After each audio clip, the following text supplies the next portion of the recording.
Welcome back to your channel Tripitaka. तो अब हम शुरू करने जा रहे हैं। यहाँ पे ईस्टर्न घाट्स के बारे में बताएंगे, क्योंकि वेस्टर्न घाट्स कल हम लोग देख चुके हैं वेस्टर्न घाट के बारे में। और जो वेस्टर्न घाट का जो कोस्टल एरिया होता है, तटीय क्षेत्र होता है, तो उसका नाम क्या क्या है हम ये भी बता चुके हैं। वहां पे वेस्टर्न घाट जो बना है, वेस्टर्न घाट एक तरीके का पहाड़ी एरिया है, ठीक है। तो उसमें कई सारे बड़े बड़े पत्थर रख के भगवान जी बनाए हैं। तो उसमें कितना सारा पत्थर था वो बताए हैं, जैसे कैरेडेमम पहाड़ी है, फिर उसके बाद अनाईमलाई पहाड़ी है, फिर नीलगिरी पहाड़ी है। और अगर आप इस साइड घुसेंगे, तमिलनाडु साइड वेस्टर्न घाट मुड़ जाता है, हम ये बताए थे।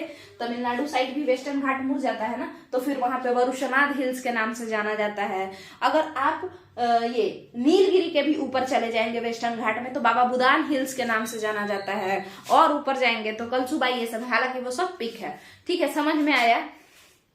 तो वो सारा बात हम लोग कर चुके थे वेस्टर्न घाट से रिलेटेड। काफी अच्छा बात हम लोग पिछले वीडियो में वेस्टर्न घाट वाले में किए हैं। तो आज का जो मेन टॉपिक होगा वो होगा ईस्टर्न घाट। अभी इस वीडियो में जो मेन टॉपिक होगा वो तो होगा ईस्टर्न घाट, बट हम लोग साथ के साथ वेस्टर्न घाट से भी इसको जोड़ देंगे, तो है ना, तो अच्छे से और समझ में आएगा। तो पहले आज हम लोग ईस्टर्न घाट शुरू करते हैं। चलिए देखते हैं। माउंटेन कंप्लीट होने के बाद हम रिवर सिस्टम स्टार्ट करेंगे, ठीक है। देखिएगा, सबसे पहला बात तो ये है कि जो आपका ईस्टर्न घाट है, तो ये क्या है भाई? तो ये पहाड़ी श्रृंखला है। पहाड़ी श्रृंखला कह लीजिए, पर्वत श्रृंखला कह लीजिए। हालांकि ज्यादा सही यही रहेगा कि इसका नाम हम लोग एक तरीके से पहाड़ी श्रृंखला दे, माने कई सारे पहाड़ियां इसमें हैं, ठीक है। अच्छा, उसके बाद हम लोग अगर समझें तो ये जो पहाड़ी श्रृंखला है ना, पर्वत क्यों नहीं कह रहे हैं, क्योंकि यहाँ का ऊंचाई बहुत ज्यादा नहीं होता है, हिमालय जितना ऊंचा ऊंचाई ये सब नहीं है। चलिए तो शुरू करते हैं। अब इसमें हम लोगों को क्या देखना है कि यहाँ पे ये शुरू कहाँ से होता है। तो देखिएगा, इंडिया में हम लोग बना देते हैं उड़ीसा, ठीक है, उड़ीसा। ईस्टर्न नाम ही से पता चल रहा है कि ये पूर्वी छोर पर होगा। भारत के किस छोर पर होगा? ये भारत के इधर साइड होगा, इधर साइड, ठीक है, पूर्वी छोर पर होगा, तभी ना पूर्वी घाट नाम पड़ा है। तो अब हम लोग शुरू करते हैं। तो ये हुआ आपका उड़ीसा, ठीक है। हाँ, उड़ीसा के नीचे वाला जो स्टेट है, उड़ीसा के नीचे वाला जो स्टेट है वो कौन सा है? अगर हम लोग बात करें तो वो है आंध्र। वो कौन सा है? आंध्र प्रदेश।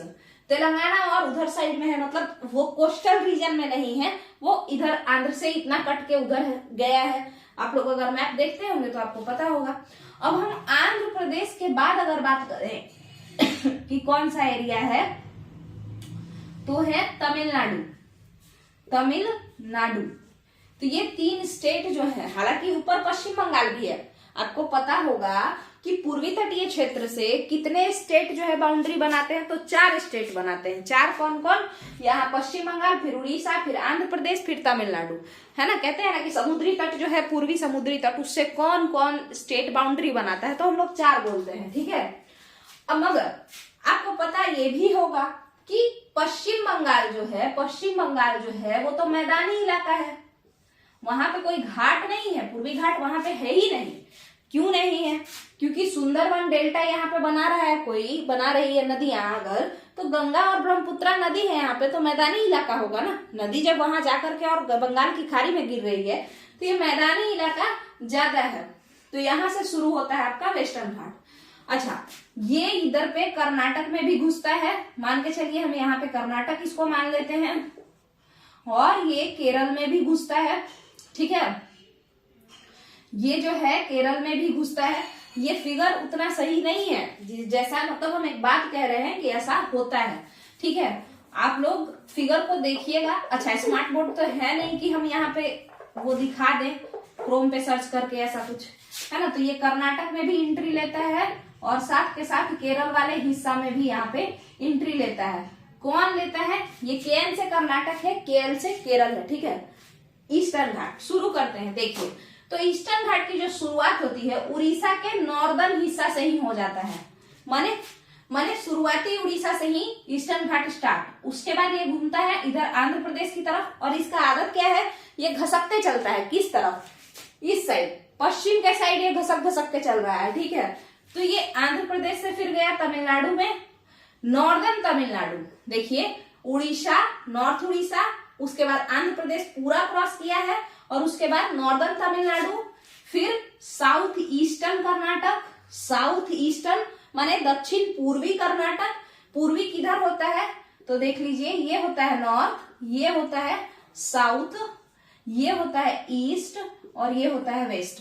तो ये साउथ माने नीचे है, कर्नाटक का ये निचला हिस्सा है, और ईस्ट में है साउथ ईस्टर्न कर्नाटक, और north eastern Kerala, north eastern Kerala, ठीक है। और जब ये पूरा इधर से घूम लेता है इस तरीके से ये ईस्टर्न घाट, तो यहीं पे ये खत्म हो जाता है। तो अब आपसे हम एक क्वेश्चन पूछेंगे कि क्या पूर्वी घाट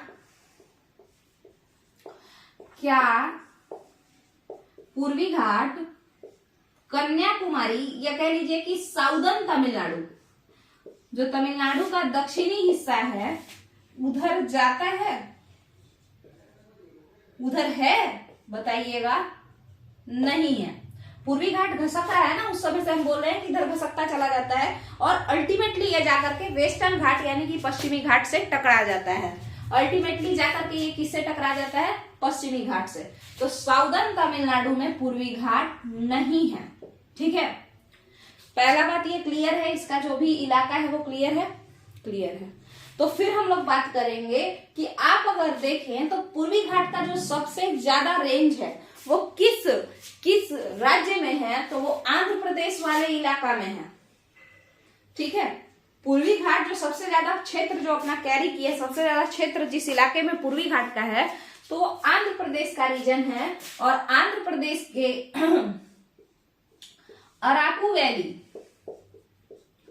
आंध्र प्रदेश के अराकू वैली के अर्नाकोंडम पिक, यहां देखिए यहां लिखा हुआ है अरमाकोंडा पिक, अरमाकोंडा या अरमाकोंडम, ठीक है। तो अराकू वैली के अरमाकोंडम पिक, अरमाकोंडम चोटी जो है वही पूर्वी घाट की सबसे ऊंची चोटी है, वही पूर्वी घाट की सबसे ऊंची चोटी है। पूरा यहां से लेकर के यहां तक का जो चोटी है वो कौन है? अरमाकोंडम पिक ही सबसे ऊंची चोटी है, और वो अराकू वैली पे है।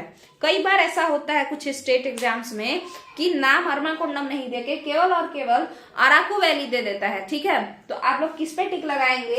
अराकू वैली पे टिक लगा देंगे, ठीक है। क्या यहां तक का क्लियर है? ये अगर यहां तक का क्लियर है तो अब हम लोग इसी को फिर लेकर के चलते हैं। अब थोड़ा सा वेस्टर्न घाट्स को एक बार रिवाइज कर लेते हैं, ठीक है।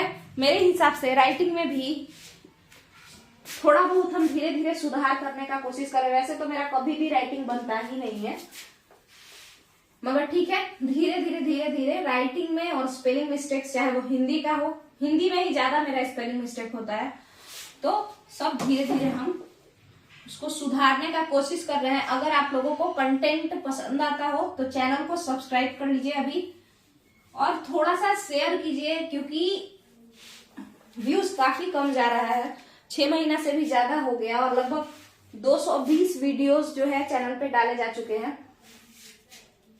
तो यहाँ पे हम लोग देखते हैं। अब ये तो ईस्टर्न घाट का कहानी था, वेस्टर्न घाट के बारे में शुरू करें। देखिएगा, तो वेस्टर्न घाट की शुरुआत होती है एक स्टेट से, इसको थोड़ा सा सूखने में समय लगता है। वेस्टर्न घाट की शुरुआत कहाँ से होती है? तो एक स्टेट से होती है, उस स्टेट का नाम है गुजरात। गुजरात, अच्छा, गुजरात से अगर आप नीचे उतरेंगे तो फिर हम बताते हैं शाह आयोग। याद कीजिए, शाह आयोग 1966 ईस्वी में जब बना था तो बॉम्बे प्रेसिडेंसी 2 भागों में टूट गई थी, गुजरात और महाराष्ट्र। यानी गुजरात के नीचे का जो इलाका है वो है महाराष्ट्र, महाराष्ट्र के नीचे का जो इलाका है वो कौन सा है? तो गोवा। गोवा के नीचे का जो इलाका है तो फिर वो कौन सा जगह है? कर्नाटक, ये जगह। और कर्नाटक के नीचे का जो इलाका है वो है केरल, ठीक है, क्लियर है। ये कर्नाटक वहां हम इसलिए नहीं लिखे क्योंकि अल्टीमेटली हमको इसी से जोड़ना है, ठीक है। तो अब हम लोग क्या करते हैं, इसको ईस्टर्न घाट को थोड़ा सा हम लोग, वेस्टर्न पश्चिमी घाट को थोड़ा सा हम लोग समझ लेते हैं। पश्चिमी घाट को, क्योंकि ये पूर्वी घाट तो क्लियर है कि इसका यही रेंज है, इधर ही ये रहता है।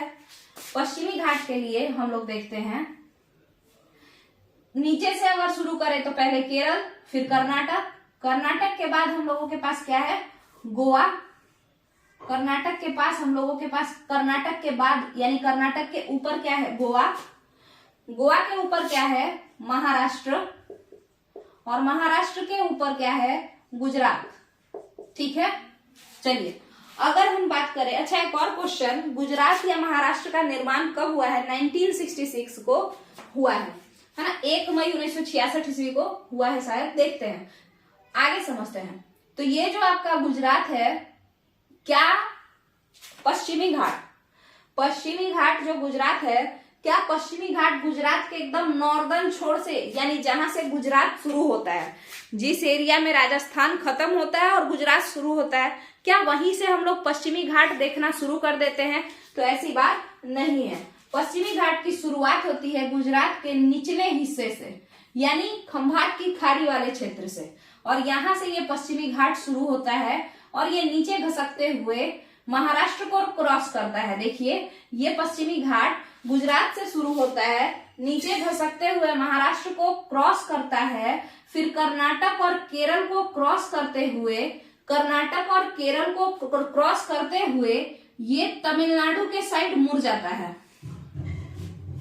हल्का सा ये तमिलनाडु के साइड मुड़ जाता है। अच्छा समझ में आ गया होगा अब आपको। देखिए गुजरात, निचला गुजरात से जो है पश्चिमी घाट शुरू होता है, महाराष्ट्र में पूरा घूमते हुए, गोवा घूमते हुए, कर्नाटक घूमते हुए केरल में घुसता है, और फिर ये पश्चिमी घाट तमिलनाडु साइड में घुस के, यानी साउदर्न तमिलनाडु में घुस के थोड़ा मुड़ता है। क्लियर है? अब इस बीच में हम ये देखते हैं कि जो पूर्वी घाट है वो यहाँ पे इससे आकर के मिल गया है। कहाँ पे? पूर्वी घाट पश्चिमी घाट से कहाँ पे आकर के मिला हुआ है? यहाँ पे। अब ये जो इलाका है इसको आप इस तरीके से बना लीजिए, क्योंकि 3 जगहों पे मिला हुआ है। ये जो इलाका है ये तमिलनाडु वाले छोर में भी है, ये कर्नाटक वाले छोर में भी है, और केरल वाले छोर में भी है।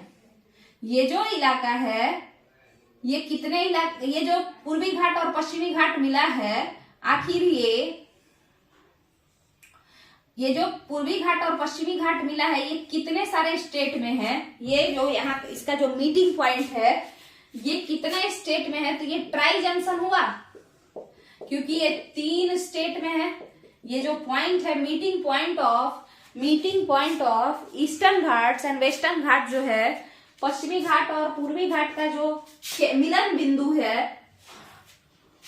वो 3 स्टेट से में फैला हुआ है। तो पहला देखिए कर्नाटक प्लस केरल और प्लस तमिलनाडु, कर्नाटक प्लस केरल, ये कर्नाटक हुआ, ये केरल हुआ, इधर तमिलनाडु हुआ, और ये तीनों मिला है। ये जो ट्राई जंक्शन पॉइंट है, ये जो दोनों जाकर के मिला है, माने पूर्वी घाट और पश्चिमी घाट जो जाकर के मिला है, पूर्वी प्लस पश्चिमी जो जाकर के मिला है, तो वो 3 राज्यों का जो है बाउंड्री है, वहीं पे जाकर के ये लोग मिला है। ठीक है, इसीलिए इस पॉइंट को ट्राई जंक्शन पॉइंट कहते हैं। अब इस बात को समझिएगा, इसका नाम ट्राई क्यों पड़ा, जबकि ये 2 ही लोग मिले हैं? तो नाम स्टेट के वजह से 3 पड़ा है, क्योंकि ये 3 स्टेट के बाउंड्री पे मिला है, इसीलिए इस पॉइंट को ट्राई जंक्शन पॉइंट कहते हैं। क्लियर है? चलिए अब हम बात करते हैं, ये जो ट्राई जंक्शन पॉइंट है यहाँ पे एक पहाड़ी का निर्माण होता है। इस ट्राई जंक्शन पॉइंट पे पूर्वी घाट और पश्चिमी घाट के मिलने से एक पहाड़ी का निर्माण होता है, और उस पहाड़ी का नाम है नीलगिरी हिल्स। उस पहाड़ी का नाम है नीलगिरी हिल्स। अब एक क्वेश्चन फिर है जिसको आप लोग ध्यान से सुनिए कि नीलगिरी हिल्स किस शेप का होगा? क्या वो इस तरीके का दिखता होगा जैसे हिमालय है ना, या फिर वो इस शेप का होगा जैसे कौन है, अरावली है ना। अरावली पर्वत श्रृंखला उत्तर से दक्षिण की ओर फैली हुई है, जबकि जो हिमालय पर्वत है, हिमालय पर्वत श्रृंखला जो है वो कैसी है? तो वो पश्चिम से पूरब या पूरब से पश्चिम की ओर फैली हुई है। तो अरावली कैसा है, सॉरी नीलगिरी पहाड़ी कैसा है? ऐसे लेटा हुआ है या ऐसे खड़ा है। तो फिर यहाँ पे समझिए हम उसी समय कहे हैं कि जो पूर्वी घाट है वो ऐसे आया है इधर मिलने के लिए। पूर्वी घाट कैसे आया है, लेट करके आके किसको टच कर रहा है, पश्चिमी घाट को टच कर रहा है, और इसी टचिंग पॉइंट पे ही जो है पहाड़ी रीजन थोड़ा ऊंचा बन गया है और इसी को हम लोग नीलगिरी कहते हैं। तो इससे आपको पता चल गया होगा कि नीलगिरी हिमालय की तरह है, इस शेप में है, ऐसे खड़ा नहीं है अरावली की तरह, ऐसे लेटा हुआ है। ठीक है, ये बात तो क्लियर है। नीलगिरी के बाद अनामलाई आता है, कैरेडमम आता है, ये सब पश्चिमी घाट के इंपॉर्टेंट पहाड़ियां हैं, उसको हम लोग अलग से देखेंगे। अब हम लोग पूर्वी घाट का जो तटीय क्षेत्र है उसका नाम क्या क्या है उसको समझेंगे। पूर्वी घाट के तटीय क्षेत्रों के बारे में जो नाम है उसको समझ लेंगे, है ना। मेरे हिसाब से आप लोगों को समझ में आ रहा होगा। यहाँ पे हम पश्चिमी घाट और पूर्वी घाट दोनों को एक बार बताने का कोशिश किए हैं। वैसे पश्चिमी घाट का जो सबसे हाईएस्ट पिक है वो कौन सा है, पिछले वीडियो में हम बताए भी हैं कि पश्चिमी घाट का सबसे हाईएस्ट पिक कौन सा है। आप लोग नीचे कमेंट में बताइए पश्चिमी घाट का हाईएस्ट पिक सबसे ऊंचा है पूरे के पूरे साउथ इंडिया में, उसका नाम है अनाईमुड़ी। अनाईमुड़ी जो कि कैसा है, सबसे ऊंचा है। कहां पड़ता है ये अनाईमुड़ी, ये अनाईमुड़ी चोटी, ये Anamudi peak Kerala Idukki district of Kerala में पड़ता है, इडुक्की डिस्ट्रिक्ट ऑफ केरल में पड़ता है। ठीक है, अच्छा ये इडुक्की डिस्ट्रिक्ट ऑफ केरल में पड़ता है तो क्या अगर ऑप्शन में ऐसा है कि Anamudi peak is situated on the border of Tamil Nadu and Kerala, तो अगर इस तरीके का ऑप्शन है तो क्या ये सही है, नहीं है। ठीक है, अनाईमुड़ी पिक केरल में है, केरल के ही क्षेत्र में है वो। ठीक है, अनाईमुड़ी चोटी। एग्जाम्पल से समझिए, जैसे हिमालय में जो आपका बहुत सारा पिक है ना, अब हिमालय तो पूरा दूर तक फैला हुआ है, अनाईमुड़ी पिक जो है ना वो अनाईमलाई नाम के पहाड़ी का हिस्सा है।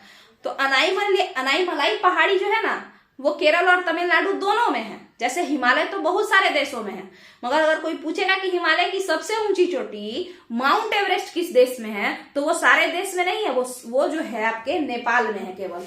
ठीक है, तो वैसे ही अनाईमलाई जो पहाड़ी है, अनाईमलाई जो पहाड़ी है वो बॉर्डर पे है किसके, केरल और तमिलनाडु के, वो बॉर्डर पे है किसके, केरल और तमिलनाडु के। मगर इस अनाईमलाई पहाड़ी का जो सबसे ऊंचा चोटी है वो तमिलनाडु में ना होकर के केरल के हिस्सा में आता है और उसका नाम क्या है, अनाईमुड़ी। पूरे साउथ इंडिया का ये सबसे ऊंचा चोटी है, पूरा जो आपका साउथ इंडिया है या पेनिनसुलर इंडिया है उसकी सबसे ऊंची चोटी कौन है, अनाईमुड़ी है। वेस्टर्न घाट्स की भी सबसे ऊंची चोटी वही हुई। ठीक है, अब बात करते हैं हम लोग किसके बारे में, कोस्टल रीजन जो ईस्टर्न घाट्स के हैं उनका नाम क्या पड़ता है। तो देखिए एक बात तो पहले समझिए, जैसे कि हम कहे आपसे कि ईस्टर्न घाट पहाड़ है ना, ईस्टर्न घाट क्या है, पहाड़ है, और मान के चलिए इधर समुद्र है ना, इस साइड समुद्र है, तो समुद्री लहरें इधर आके टकराई, टकरा करके फिर यहाँ पे बालू वालू बिछाई, है ना, और कई सारी नदियां भी ईस्टर्न घाट से गुजरती हैं ऐसे, है ना, कई सारी नदियां हैं। अगर इंपॉर्टेंट नदियों की बात करें तो एमजीके टीके भी के नाम से जो है आप इसको याद कर सकते हैं, एमजीके पीके भी, ये इंपॉर्टेंट नदियां हैं। एम से महानदी, जी से गोदावरी, पी से पेन्नार, सॉरी एमजीके यहां पे कृष्णा, फिर पेन्नार, फिर जो है आपके पास है कावेरी, कावेरी के बाद है वैगाई, वैगाई वही नदी है जिसके किनारे मदुरई सिटी बसा हुआ है। क्लियर है, तो ये इंपॉर्टेंट नदियां हैं जो ईस्टर्न घाट को चीरती हुई बंगाल की खाड़ी में जा गिरती हैं। ठीक है, तो देखिए ये पहाड़ी हिस्सा था, क्लियर है, ईस्टर्न घाट का पहाड़ी हिस्सा। एक तो इसमें से खूब सारी नदियां गई, है ना, ऊपर से ये समुद्र वमुद्र जो है वो भी पूरा एकदम पानी लाला करके, और यहाँ पे बालू बिछाना शुरू किया, बालू बिछा दिया इधर, है ना, है ना। और ये नदियां भी मैदानी इलाका तैयार की, तो बीच भी बन गया और मैदान भी बन गया, प्लेन एरिया भी और बीच भी। बीच क्या होता है, तो बीच जो होता है वो समुद्र का जो पुलीन तट उसको कहते हैं, पुलीन, है ना, माने समुद्र जब बालू बिछा देता है तो वो बीच बन जाता है, ठीक है। तो ऐसा, तो ये जो इलाका हुआ ये तो घाट है, ये क्या है, ये तो पहाड़ है, ईस्टर्न घाट माने पहाड़ी। ये जो नदियों के द्वारा मैदान का निर्माण हुआ, ये जो नदियों के द्वारा प्लस समुद्रों के द्वारा, नदी प्लस समुद्र के द्वारा, बंगाल की खाड़ी के द्वारा मैदान का निर्माण हुआ, क्या ये इलाका तटीय मैदान नहीं कहा जाएगा? क्या ये इलाका तटीय मैदान नहीं कहलाएगा? ये थोड़ी ऊंचा हुआ, ये तो निचला है, ये तो मैदान है जो कि समुद्र पानी मार मार के बनाया है। नदियां जब गिर रही थी नीचे तो कचरा छोड़ छोड़ के गिराई है, डेल्टा रीजन बनाई है ना। तो ये इलाका तो तटीय मैदान ही कहलाएगा, यानी कोस्टल प्लेन ही कहलाएगा। कोस्टल प्लेन इसको हिंदी में, सॉरी इंग्लिश में कहते हैं, ठीक है। अब बताइए, क्या ये ईस्टर्न कोस्ट नहीं कहलाएगा? पूर्वी तटीय मैदान कहलाएगा, ये पूर्वी तटीय मैदान कहलाएगा। क्लियर है। सिमिलरली यहां पे भी ऐसा ही हुआ है, समुद्र और ये सब के कारण इस इलाके में भी जो है तटीय मैदान बन करके तैयार है। क्लियर है। अच्छा, इस बात को समझिएगा, यहाँ पे नदियां जो हैं उतना ज्यादा नहीं आती हैं, कम ही नदियां इधर गिरती हैं, बट ऐसा नहीं है कि बिल्कुल ही नहीं है। जुआरी रिवर है, ताप्ती है, नर्मदा है, मांडवी भी इधर शायद गिरती है ना। तो ऐसा कर करके कुछ नदियां हैं और छोटी मोटी नदियां हैं, ताप्ती और नर्मदा फेमस है, ठीक है। तो उसके वजह से, और प्लस में किसके वजह से, समुद्र अपना जो पानी वानी फेंक रहा है उसके वजह से इधर भी मैदान का निर्माण हुआ है। और इसे हम कौन से मैदान के नाम से जानेंगे? पश्चिमी तटीय मैदान के नाम से जानेंगे। इसे हम कौन से मैदान के नाम से जानेंगे? पश्चिमी तटीय मैदान के नाम से जानेंगे, ठीक है। जबकि ये दोनों लाइन कौन सा है, ये लाइन और प्लस में ये वाला लाइन कौन सा है, ये दोनों तो पश्चिमी घाट और पूर्वी घाट है, जो कि क्या है, पहाड़ी है। ये मैदान नहीं है, मैदान तो इधर वाला हिस्सा है, ये सब मैदान है। तो ये जो कोस्टल प्लेन्स है, इन्हीं का नाम जो है, इन्हीं का नाम तट के नाम पे, जो हम कल समझा रहे थे कि क्या क्या तट के नाम है, उसको यही इन्हीं लोगों का नाम पड़ा है, कोस्टल रीजन। यहाँ पे हम लोग कई सारे तटों के नाम के बारे में पढ़े थे, जैसे सबसे पहले ऊपरी हिस्सा जो आपका गुजरात का था, गुजरात से लेकर के मुंबई से पहले हम उसे सौराष्ट्र तट के नाम से जानते हैं। हमने उसका क्या नाम दिया है, सौराष्ट्र कोस्ट, माने वो सौराष्ट्र तट है, सौराष्ट्र का कोस्टल प्लेन उसका नाम पड़ा है। फिर मुंबई से लेके पणजी तक का जो इलाका था, तो हमने उसका नाम, क्योंकि वहां पे कोंकणी भाषा बोली जाती है, तो हमने उसका नाम क्या दे दिया, कोंकण तट नाम दे दिया। वैसे आपको पता है कोंकणी लैंग्वेज जो है ना, गोवा में कोंकणी बोला जाता है। और आपको पता है जब राजभाषा का चयन करना था ना, माने राज्यों को अपने लिए भाषा चयन करना था, ठीक है। और ये आर्टिकल शायद 345 है, आर्टिकल है 345। तो राज्यों को कहा गया कि भाई तुम लोग अपना अपना जो है ना लैंग्वेज चूज करो, और नहीं तो तुम्हारा जितना भी ऑफिशियल काम है ना, जैसे कार्यालय में काम तो करना पड़ेगा, स्टेट का भी अपना काम होता है सारा, तो जितना भी ऑफिशियल वर्क होगा ना, वो सारा का सारा अंग्रेजी में करना पड़ेगा, इंग्लिश में करना पड़ेगा। तो इस वजह से सभी जो राज्य हैं, राज्य में तो ज्यादातर लोकल भाषा ही यूज होता है ना। तो कहा, जब सुप्रीम कोर्ट ऐसा कहा, जब राष्ट्रपति को ये पावर मिला है कि राजभाषा में जो है आप अपना देखेंगे, चाहे वो यूनियन के लिए हो चाहे स्टेट के लिए हो, आप अपना एक बार बता दीजिए कि भाई देख लो, अपना लैंग्वेज चूज कर लो, किस लैंग्वेज में तुमको आसानी होगा, ठीक है। जब हम पॉलिटी पढ़ाएंगे तब इसके बारे में बताएंगे। मेरे बताने का मकसद ये है कि जैसे मुंबई में कोंकणी बोली जाती है, ऐसा नहीं है कि कोंकणी नहीं बोली जाती, केवल मराठी ही बोली जाती है, ऐसी बात नहीं है। ये हम इसलिए बता रहे हैं कि आर्टिकल 345 बोला सभी राज्यों से, भारत के राज्यों से, कि अपने लिए कुछ कुछ भाषा चूज कर लो और उसको राजभाषा बना लेना। तो जो आपका गोवा है ना, पणजी गोवा वाला, वो गोवा, ये अपने लिए 3 लैंग्वेज चुना था, मराठी, कोंकणी और एक और कोई लैंग्वेज जो है ये चुना था। ठीक है, तो मराठी और कोंकणी दोनों ही लैंग्वेज को गोवा चुना था। तो इसका मतलब है कि गोवा के लोग भी, लोकल लोग मराठी बोलते हैं, तभी तो ऑफिशियल लैंग्वेज के तौर पर गोवा में मराठी का यूज हो रहा है। क्लियर है? चलिए, और भी बहुत सारा चीज है, जैसे आपको पता है पुदुचेरी में जो ऑफिशियल लैंग्वेज है वो फ्रेंच है। तो ये सारा चीज हम लोग तब देखेंगे जब हम लोग पॉलिटी को पढ़ेंगे। अच्छा, कोंकणी से रिलेटेड एक और बात है, कोंकणी को बाद में यूनियन के ऑफिशियल लैंग्वेज में जोड़ा गया है, माने केंद्र सरकार के लिए पहले एक ही भाषा को लिए लाया गया था संघ राज भाषा के तौर पर, वो था हिंदी, बाद में बहुत सारा जुड़ा है।